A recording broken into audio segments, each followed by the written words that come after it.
Hello friends, আমার চ্যানেলে আপনাদের স্বাগত। আজকের কিছু ইম্পর্টেন্ট পয়েন্টস নিয়ে আপনাদের সাথে আলোচনা করব, তো ভিডিওটি শেষ পর্যন্ত সাথে থাকুন। এখন আমার কাছে যা প্রশ্ন আসছে এবং এখন বর্তমান সময়ে যেটা সবার প্রশ্ন, তা হলো আমাদের সাকসেস নিয়ে, যে আমরা কখন সাকসেসের মুখ দেখব, আমরা কখন সাকসেস পাবো। দেখুন, এটা নিয়ে একটা কথা বলতে পারি, অ্যাজ স্যার যেভাবে আমাদের বলেন, সাকসেস তো আমরা অবশ্যই হব, আর এর জন্য একটা সঠিক সময় দরকার, আর সেই সময় আর বেশি দূরে নেই, আমরা খুব কাছে চলে এসেছি। দেখুন, এখানে কোম্পানির যে গোল, তা হলো আমাদের যাতে পকেট থেকে আর টাকা না দিতে হয়, আমরা যাতে আমাদের কমিশনের টাকাতে এই নতুন প্রোডাক্ট পারচেস করতে পারি এবং অনপেসিভের বেনিফিট নিতে পারি। এই যে এক্সটেনশন গুলো দেওয়া হচ্ছে, এটা তার জন্যই দেওয়া হচ্ছে, যে ছোট ছোট ওয়ার্ক গুলো বাকি থেকে গেছে তা যাতে কমপ্লিট করে আমাদের সামনে ও কানেক্টের নিউ ভার্সন রিলিজ করা হয়। আর অ্যাজ স্যার তো বলেইছেন যে ও কানেক্টের অফিসিয়াল রিলিজের পর আমাদের ট্রাফিক ডিস্ট্রিবিউশন হবে এবং তারপর বোনাস দেওয়া হবে এবং কমিশন দেওয়া হবে। এইভাবে সিকোয়েন্স অনুযায়ী কাজ হবে। দেখুন, এখানে যারা নিজেদের পার্সোনাল এফোর্ট লাগিয়েছেন তাদের তো একটা ডাইরেক্ট কমিশন জেনারেট হয়েই গিয়েছে, আর যারা নিজেদের পার্সোনাল বেনিফিট লাগাননি তারা টোটালি কোম্পানির উপর ডিপেন্ডেন্ট। যারা জিরো ফাউন্ডার তারা টোটালি কোম্পানির উপর ডিপেন্ডেন্ট। তো এখানে সিকোয়েন্স অনুযায়ী ট্রাফিক ডিস্ট্রিবিউশন তো সবাইকেই হবে, বাট ওই ট্রাফিকের মধ্যে কিছু পেড কাস্টমারও থাকবে আর কিছু নন পেড কাস্টমারও থাকবে। এটা পুরোপুরি আমাদের অটোমেশন প্রসেসের মধ্য দিয়ে হবে।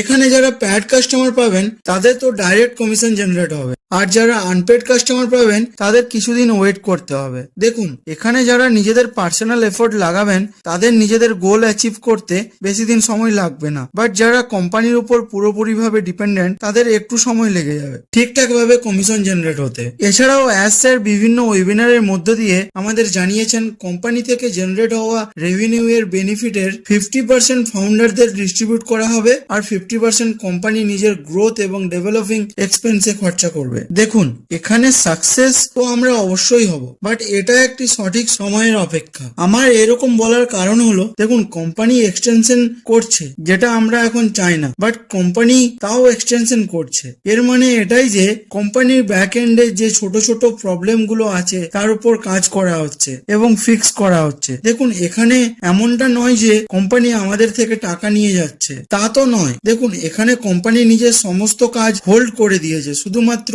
এটা ফোকাস করার জন্য যে কিভাবে সমস্ত প্রবলেম গুলো ফিক্স করে তাড়াতাড়ি ভাবে ও কানেক্টের নিউ ভার্সন রিলিজ করা যায় এবং আদার পেন্ডিং কাজগুলো পুরো করা যায়। আমাদের সিইও তো আগেও বলেছেন এবং এখনো বলেছেন, অন্যান্য কোম্পানির মতো আমাদের কোম্পানি নয়, আমাদের কোম্পানি সবাইকে নিয়ে চলবে। দেখুন, এখানে কোম্পানি যদি একজনের কথা ভাবতো তাহলে হয়তো এতটা দেরি হতো না, বাট এখানে কোম্পানি সবার কথা ভাবছে, সবাইকে নিয়ে চলতে চাইছে, তাই এতটা সময় লেগে যাচ্ছে। এছাড়াও এখানে আরেকটা প্রশ্ন আসছে, ও ফাউন্ডাররা যখন নতুন অ্যাফিলিয়েটদের জয়েন বা রেজিস্ট্রেশন করাচ্ছেন তখন নতুন অ্যাফিলিয়েটদের অ্যাকাউন্টে তো 10 ও কয়েন ক্রেডিট হচ্ছে, বাট যার থ্রু দিয়ে হচ্ছে ওনার বেনিফিট কি থাকবে? তো এটা নিয়ে আমি এটাই বলতে চাই, ধরুন কোনো ফাউন্ডার 50% কে নতুন জয়েন বা রেজিস্ট্রেশন করিয়েছেন, তাহলে ওই 50% এর প্রত্যেকের অ্যাকাউন্টে 10 ও কয়েন ক্রেডিট হবে, বাট ওনারা যখন প্যাকেজ বাই করবেন তখন আপনার কমিশন জেনারেট হবে। তাছাড়া কিন্তু আপনার পার্সোনাল কমিশন জেনারেট হবে না।